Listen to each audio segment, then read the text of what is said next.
JP, you believe in God. You believe there are many arguments for God's existence. How would you rate the argument from consciousness as one of the demonstrations of God? I think it's a neglected but very strong argument, and let me explain why. Consciousness is basically what you're aware of when you introspect. It is a realm of feelings and sensations, emotions, thoughts, beliefs, desires, those sorts of things. And you cannot describe conscious states using the language of physical science. What you can do is establish correlations between a conscious state and a brain state, but you can't show that the two are really the same thing. All you can do is correlate them. Now, here's the problem. If you start the universe with a big bang and all you have is matter, and the history of the universe is a history of the laws of chemistry and physics taking chunks of matter and rearranging them into increasingly larger, more complicated chunks of matter according to physical chemical law, you're not going to get consciousness squirting into existence, because that's to get something from nothing. It can be put simply by saying if you start with matter without mind, you're going to end up with more complicated chunks of matter, but you won't get mind coming into existence. So if there is such a thing as consciousness in finite beings like you and me, and if consciousness really is non-physical, there cannot, in principle, be a scientific explanation for its origin. You can only correlate them scientifically. And so you have to start the universe with consciousness itself being fundamental. Now, that doesn't get you to God yet, because there are two worldviews that are still on the table. One would be that what's kind of called panpsychism, that a fundamental feature of matter is that it also is conscious. Or has the capability. Or has the capability of producing consciousness, which is not a purely scientific view of matter now. Or there is a conscious being. And my argument that there is a conscious being as the best explanation for our consciousness would go as follows.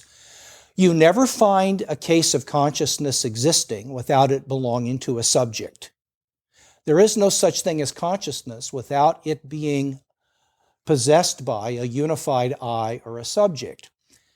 If the universe begins with consciousness, therefore, that consciousness must belong to a unified I or a subject. The counter-argument would be to try to cite one example of where you have conscious states floating freely without them belonging to a self. And I can't think of any examples of that.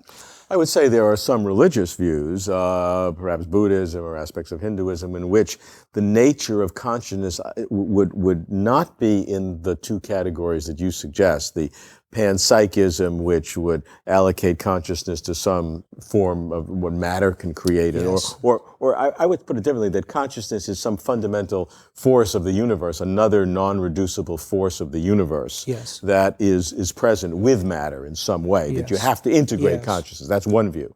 The other view, of course, is a theistic one, yes. which many, of course, people believe. But I think a third category would be that consciousness is more than matter, but not a person. It is some sort of a realm of existence which is pure consciousness. Well, you're quite right.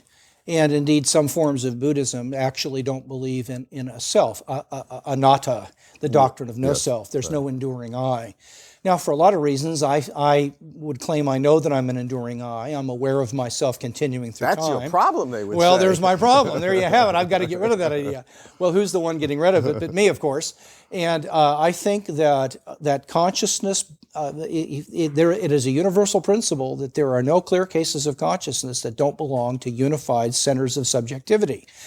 You can state that consciousness exists in some third realm if you want to, but I'd like to know your evidence for it. The cases of consciousness that I'm aware of, in you, in animals, in me, always come unified within the life of a single I or self. Now, you are using the same argument, same kind of argument that you would use against the materialists who would say that how can you have consciousness without a body? How can you have disembodied consciousness? The only examples we know of consciousness are beings that have bodies and brains. So how could you have consciousness without without a body and brain. Now, you dispute that argument. But now you're using the same argument to dispute those who would say that there is this cosmic consciousness. It's the same argument. No, I don't think it's the same argument. There's a difference. The connection between consciousness and matter is, I think, pretty clearly contingent. What that means is you could have one without the other, and conversely, the connection, though true, doesn't have to be true. I think that's obvious from just considering what matter is and what consciousness is.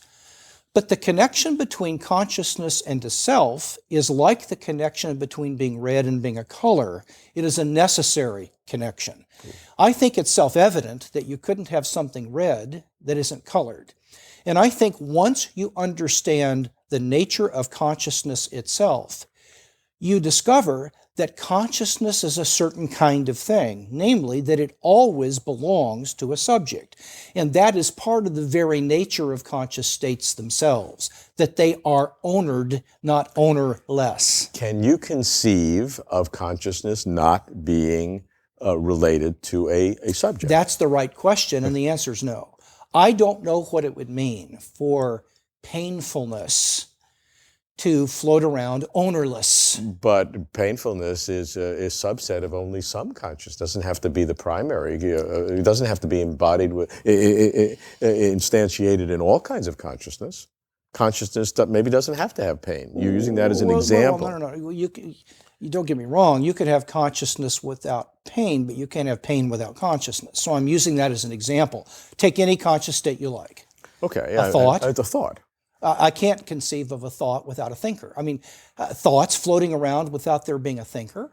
What would it mean for a thought to exist without a thinker that was having it? There are arguments that would say that the thoughts are expressions of consciousness, and thinkers are expressions of the thoughts. I mean, there's all different any permutation you want of these kinds of definitions. You can find people who have espoused them. That's for sure.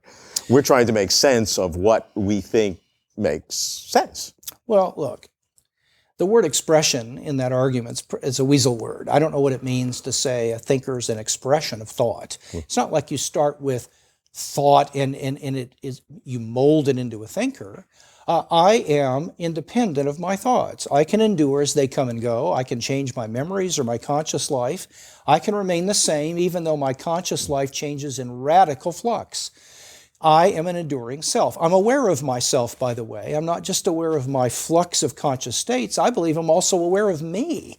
I don't have any problem knowing which person in the room I am. I'm aware of myself.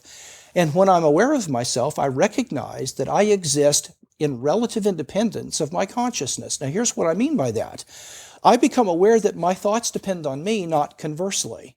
And I believe that we learn that an essential feature of conscious states is that they must be owned by subjects.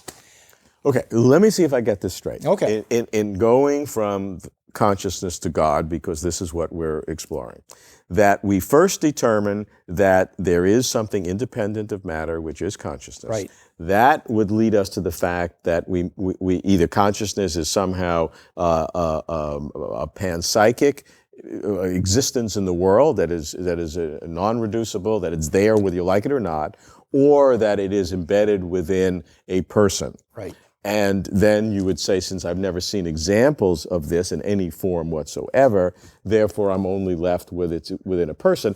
I'm not going further than that because that's the argument, and that's how you're defining God. Is that the linearity of the argument? Pretty much of it. Yeah. Consciousness is non-physical. You can't get it from matter, so it's fundamental. Yes. Consciousness doesn't exist on its own. It always exists owned by a subject.